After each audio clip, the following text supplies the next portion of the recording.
las calificaciones para poder subirlas a la plataforma. Vamos a continuar hablando del complejo mayor de histocompatibilidad. Si ustedes recuerdan, es lo que abordamos la clase anterior. Y hablábamos que el complejo mayor de histocompatibilidad tiene cuatro características. Vamos a elegir a la víctima. Jessica Muñoz, ¿cuáles son esas 4 características del complejo mayor de histocompatibilidad?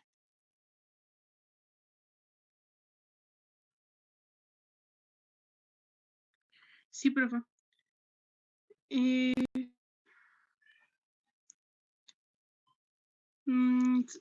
era la expresión, el poligenismo, polimorfismo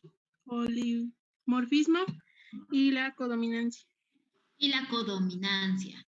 ¿Qué significa poligenismo? Vamos a ver, Aurora González.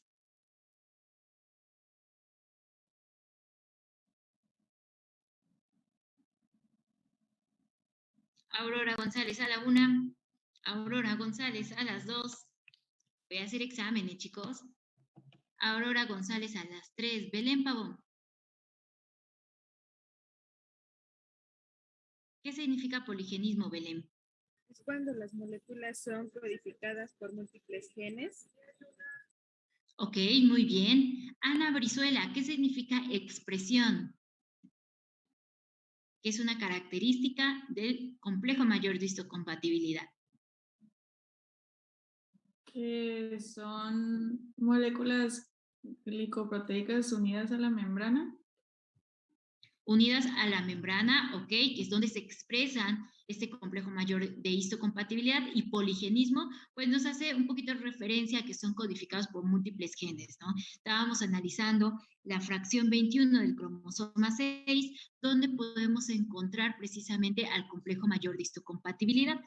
Y recordemos que el complejo mayor de histocompatibilidad se va a subdividir, en clase 2, en clase 3 y en clase 1. Las 3 clases las podemos encontrar en el brazo corto del cromosoma 6. Y bueno, este es prácticamente cómo está diseñado a través de la posición de los aminoácidos. ¿Vale? A través de la posición de los aminoácidos en los genes, son lo que nos permite, o de los nucleótidos, es lo que nos permite que cada complejo mayor de histocompatibilidad sea diferente de persona a persona. No describimos las otras 2 características, que es el polimorfismo y la codominancia. ¿Qué es el polimorfismo?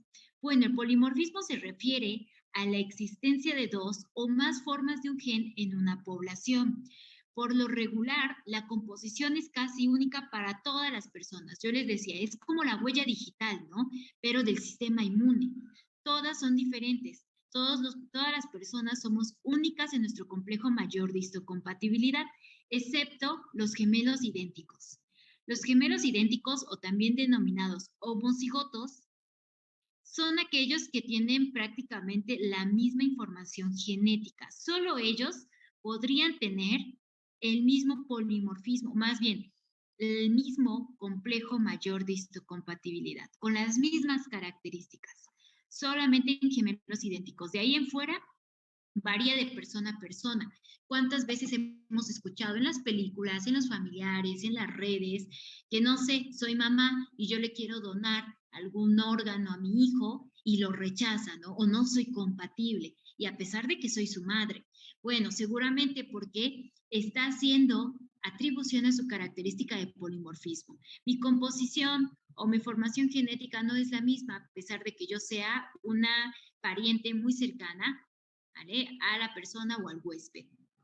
Ahora imagínense, si a veces esa compatibilidad en la familia nuclear suele ser menor, si nosotros estamos hablando de tíos o de otras líneas, pues todavía se vuelve menos compatible, ¿no? Codominancia. Codominancia es otra característica del complejo mayor de histocompatibilidad, y esta expresa genes de ambos padres. Ahora sí, la información de ambos padres.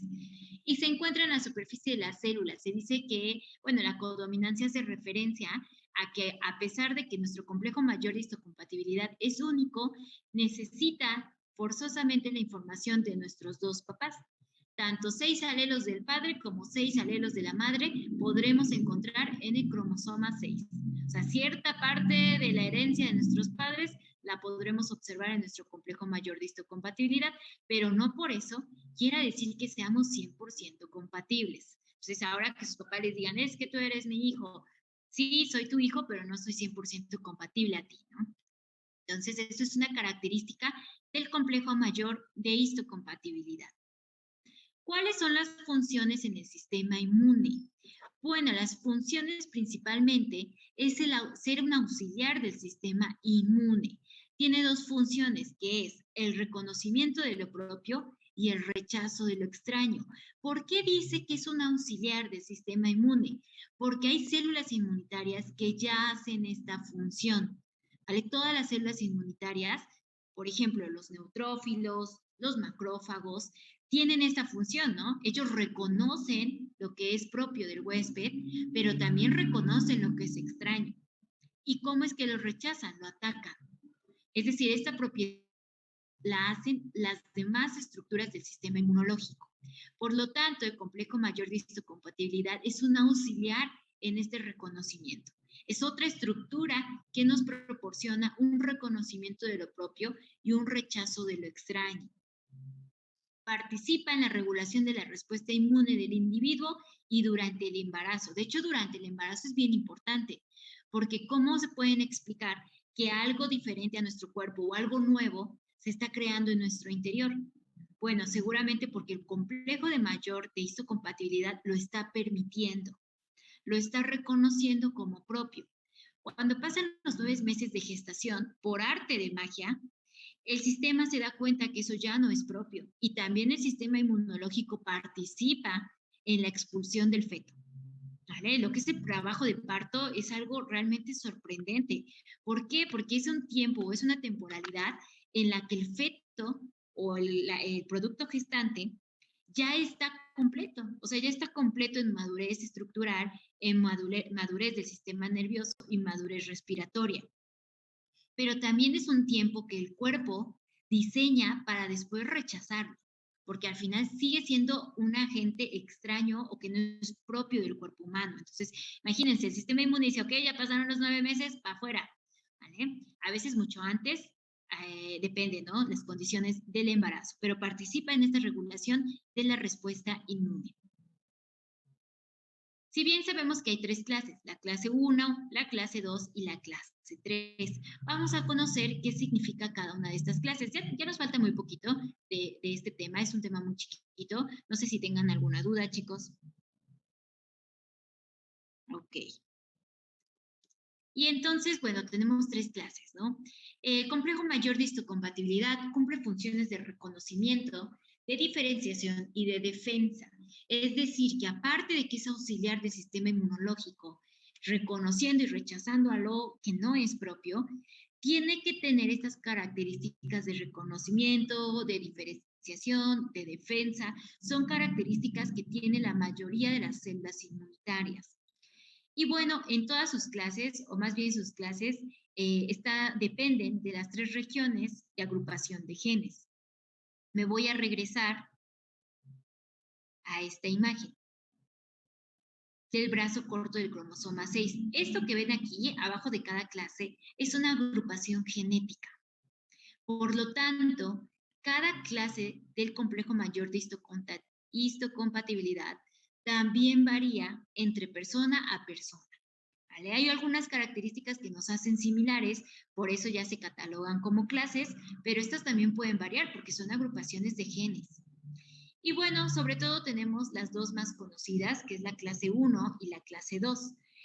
Las dos en general cumplen con una función que es la fijación de péptidos y la presentación de los linfocitos T o hacia los linfocitos T, es decir, está participando directamente en la inmunidad adquirida. ¿Vale?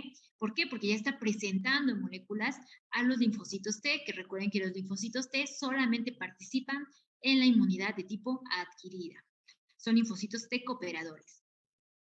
Y bueno, aquí tenemos que esto lo hace tanto la clase 1 como la clase 2. Vamos a hablar específicamente de la clase 3.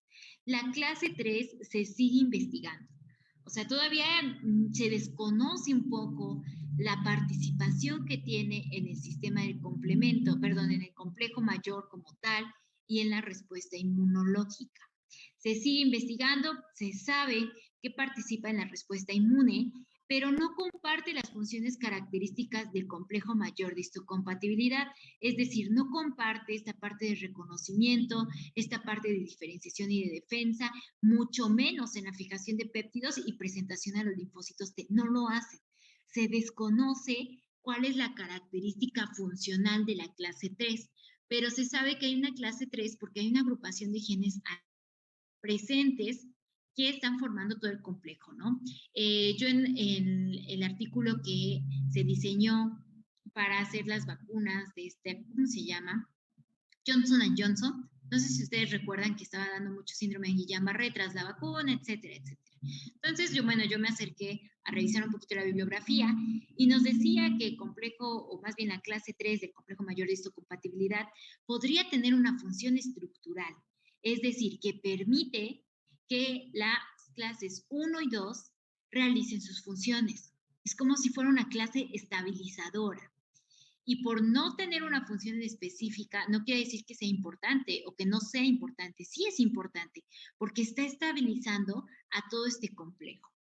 Eso podría ser una función, pero bueno, al menos el libro de Berta Vega nos dice que hasta la fecha se sigue investigando.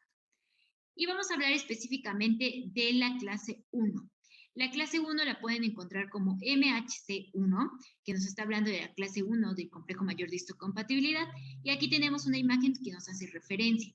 Recuerden que estos complejos no tienen una estructura tan uniforme como en el caso de las inmunoglobulinas, por ejemplo, que tienen esta estructura en Y. Aquí no, aquí sabemos que tienen cadenas, ¿vale? Pueden ser cadenas alfa, y que están unidos a la membrana celular, ¿no? Pero no sabemos específicamente cuál es su estructura. La estructura que se propone para la clase 1 es esta. Y bueno, esta se expresa en la superficie de todas las células del huésped, ¿vale, chicos? Excepto los eritrocitos, los trofoblastos y las neuronas. No podemos encontrarlas allí. Los eritrocitos, bueno, los eritrocitos participan en el sistema inmune, pero no tienen una respuesta defensiva al sistema inmune. Más bien son células sanguíneas que tienen otra función como el transporte de oxígeno. Y bueno, allí no está presente este complejo. En el trofoblasto, que está sobre todo en la etapa de gestación, tampoco. Y en las neuronas, recuerden que las neuronas tienen como que su propio sistema inmunológico, como que son más pro, y ellos son muy aparte, ¿no? Entonces no las encontramos tampoco, no las encontramos en estas estructuras. Presentan antígenos citoplasmáticos o endógenos, es decir, aquellos que se encuentran en el citoplasma, o que son endógenos, es decir, que están alojados o sintetizados intracelularmente, que pueden ser de origen viral, bacteriano o tumoral. Las bacterias son estructuras que tienen, los virus son estructuras o microorganismos que tienen ARN o ADN en su interior. Muchas veces burlan a las células y se interiorizan para poder sobrevivir. Por eso, el complejo mayor de histocompatibilidad clase 1 logra identificarlos porque son endógenos.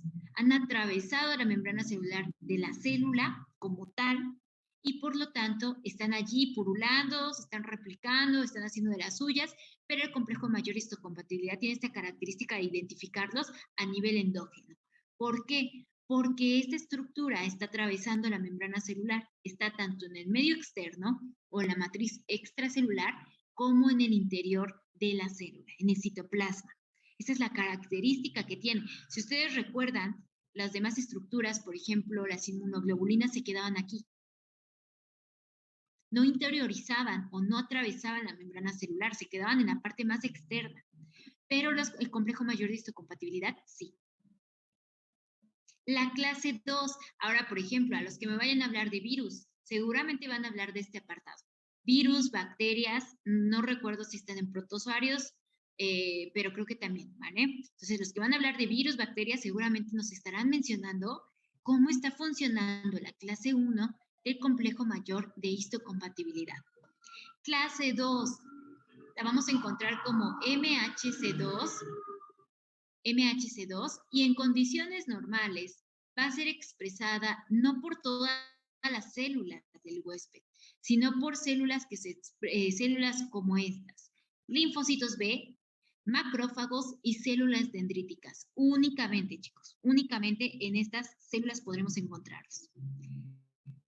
Presentan antígenos intravesiculares o exógenos, es decir, que se encuentran en el interior de vesículas, o exógenos, es decir, sintetizados de manera extracelular y procesados ya en el interior de la célula a través de los lisosomas.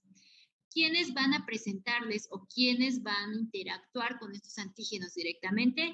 Los linfocitos T cooperadores, ¿vale? Todos los linfocitos T prácticamente presentan estos antígenos, por eso los macrófagos, las células dendríticas son muy afines a los linfocitos T, porque ellos traen antígenos intravesiculares o exógenos y se presentan, ¿no? Tienen una gran interacción con la clase 2 del complejo mayor de histocompatibilidad. Si ustedes observan, aquí pareciera que hay dos estructuras. ¿Se dan cuenta? Dos estructuras de complejo mayor de histocompatibilidad. ¿Por qué? Porque estructuralmente la clase 2 es más compleja. Puede tener incluso hasta 4 cadenas. Y sobre todo, ambas cruzan la membrana celular. Y sobre todo van a tener un surco de unión peptídica. Aquí se va a unir el antígeno, ¿vale? Se va a unir el antígeno. Se parece mucho a una inmunoglobulina, ¿vale? Por esta forma, pero no es una inmunoglobulina. En esta no. Si ustedes se dan cuenta, también tiene su surco de unión peptídica, pero solo es una estructura la que conforma la clase 1. En la clase 2 no, porque en la clase 2 ya pareciera ser dos estructuras la que la están conformando. Por eso también el nombre de 2. ¿Dudas hasta aquí, chicos? ¿Alguna pregunta con la clase 1 y la clase 2?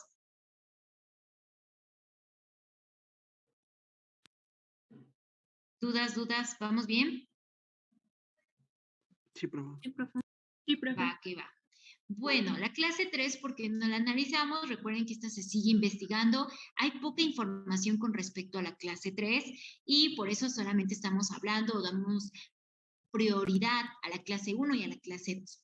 ¿Cuáles son las aportaciones clínicas? ¿Por qué la profesora me habla de complejo mayor de histocompatibilidad y ya no sé, no entiendo nada? Bueno, porque esto tiene una aportación clínica muy importante.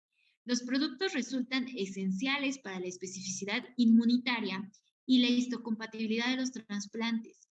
Y esto es muy importante porque habrá veces que nosotros podamos necesitar o nuestro paciente necesita alguna transfusión sanguínea, algún trasplante, ¿vale? Y que puede ser de tejidos. Muchas veces el paciente amputado llega y te dice, es que a mí me amputaron la extremidad y me la trataron de reinjertar y mi cuerpo lo rechazó. ¿Por qué? Y tú le dices, ¿no le explicó su doctor? No, explíquemelo usted. ¿Y cómo le vamos a explicar? Bueno, podemos hablar desde el complejo mayor de histocompatibilidad. Explicarle que el complejo mayor de histocompatibilidad no tuvo afinidad con el tejido, a pesar de que era su propio tejido, seguramente las condiciones lo hacían diferente y por lo tanto el cuerpo lo rechazó, ¿no? Entonces es bien importante explicarle al paciente con palabras entendibles, pero no muy alejados a la parte clínica. El éxito de un trasplante de órganos tiene relación con el número de moléculas del complejo mayor de histocompatibilidad que tenga la identidad entre el donante y el receptor. Es la importancia de que entendamos que hay más probabilidad de éxito si el trasplante de órganos o de tejidos viene de la familia nuclear, ¿vale? Sobre todo de los hermanos. Hay una alta probabilidad de que seamos muy afines, más que sobre nuestros padres. El trasplante de médula ósea requiere un grado muy alto de histocompatibilidad para que tenga éxito. ¿Ustedes han escuchado este trasplante de médula ósea? Yo creo que sí, ¿no? ¿En qué enfermedades han escuchado que se hace este tipo de tratamientos? Catalina. En la leucemia. Leucemia y cualquier otro tipo de cáncer, ¿no? Cánceres agresivos, se hacen trasplantes de médula ósea. ¿Por qué? Porque se busca algún otro productor de células inmunitarias. La médula ósea es aquella en la que se produce este proceso de hematopoiesis, ¿vale? ¿Se acuerdan? Y bueno, entonces necesitamos que se produzcan células nuevas, células inmunitarias, y se busca hacer con este trasplante de médula ósea, porque la médula ósea de nuestro paciente está siendo ineficiente.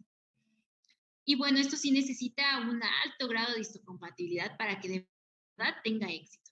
¿Vale? De verdad tenga éxito, pues sí tiene que ser muy compatible. Muchas veces son tratamientos muy caros y lamentablemente pues no son exitosos por esta situación. ¿Qué órganos podemos donar? Bueno, hasta la fecha se sabe que prácticamente todos, ¿vale? Siempre y cuando estén en buenas condiciones. Aquellas personas que quieran ser donadoras lo pueden hacer.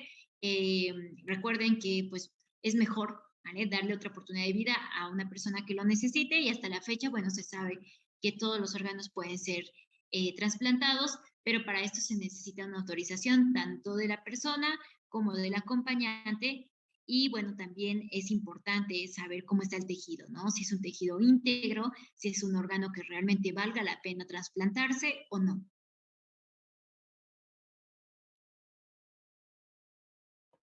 También en el complejo mayor histocompatibilidad es muy chistoso esta situación porque también participa en la determinación de la paternidad. ¿Han escuchado eso de las pruebas de paternidad para saber si es hijo de la persona, etcétera?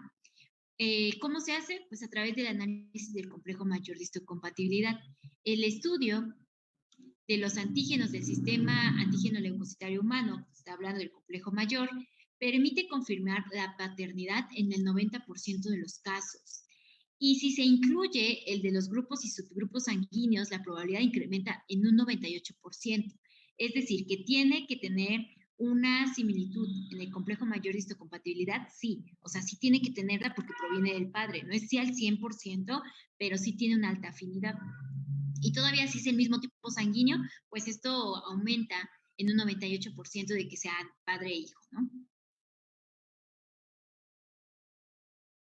¿Alguien ya hizo su servicio militar o no hicieron servicio militar? Los chicos, los varones, porque creo que las chicas no es obligatorio. Chicos, ¿alguno de ustedes ha hecho servicio militar? Creo que no, ¿verdad? Yo, profe. No, profe. ¿Y no te mandaron al área de laboratorios donde hacen pruebas de paternidad? No, profe, no me tocó esa sección. Bueno, no me tocó hacer nada, de hecho. Ay, no te tocó hacer nada. Ok, bueno, te salvaste. Pero muchas veces en esta parte del servicio militar los mandan a estos laboratorios y los soldados son los encargados, ¿no? De darle los resultados a los pacientes para que no se arme ahí el problemón. Pero bueno, aquí se les da una explicación de la afinidad del complejo mayor estabilidad. Se han descrito más de 500 enfermedades con variables de asociación a diferentes alelos del antígeno leucocitario humano. Es decir, que hay muchas enfermedades que se han descrito que el culpable o el factor desencadenante que las está produciendo podría ser una alteración de este complejo. Dice, moléculas asociadas a un mayor riesgo de sufrir una enfermedad. Y está desde la espondilitis anquilosante, síndrome de Reiter, psoriasis, que puede desencadenar una artritis psoriásica, hipersensibilidad a medicamentos, retinopatías, ¿vale? Esas son las asociadas sobre todo a una alteración del antígeno leucocitario de la clase 1 o complejo mayor histocompatibilidad clase 1. La clase 2, bueno, sobre todo puede ser propenso a desarrollar narcolepsia, diabetes tipo 2, artritis reumatoide, enfermedad celíaca que está muy de moda, esclerosis múltiple y bueno, todo esto con una alteración de la clase 2. Hay alelos determinados, es decir, que hay una, bueno, aquí nos lo mencionan, ¿no? Recientemente se han detectado asociaciones de moléculas del HLA con reacciones de diferentes medicamentos. ¿Vale? Son alelos determinados que están siendo alterados por ciertos medicamentos que nos podrían estar desencadenando estas enfermedades. Pero se han descrito 500 enfermedades, ¿vale? Chicos, aquí solamente son algunos ejemplos para poder entender la importancia clínica que tiene el tener una buena predisposición del complejo mayor de histocompatibilidad y una buena función, ¿no? Alguna alteración o alguna predisposición en este, pues, perdón, nos podría estar desencadenando alguna enfermedad. ¿Dudas hasta aquí, chicos? ¿Dudas? No, profe.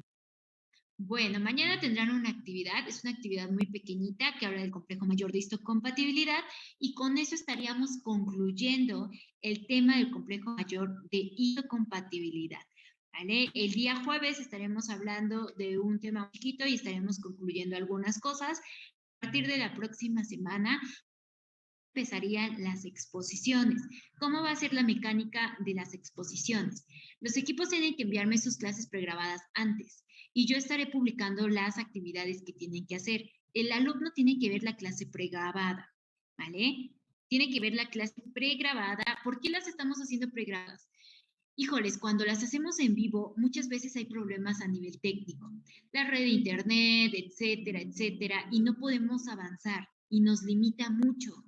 Por lo tanto, estoy dando la opción de que sean grabadas para que no haya margen de error. Pero va a haber pase de lista, ¿vale, chicos? Se va a publicar y va a haber pase de la clase grabada para poder resolver tu actividad la semana.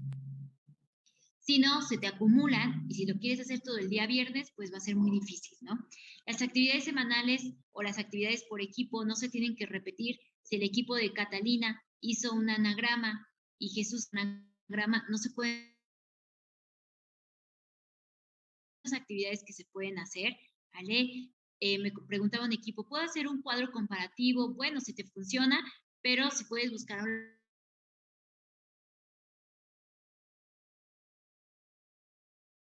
de 500 cuadros, no, chicos, que sea una actividad de fácil acceso. También considérenlo por su grupo. Y bueno, eso sería todo y que pasen buena tarde, chicos. Gracias, profe. Adiós.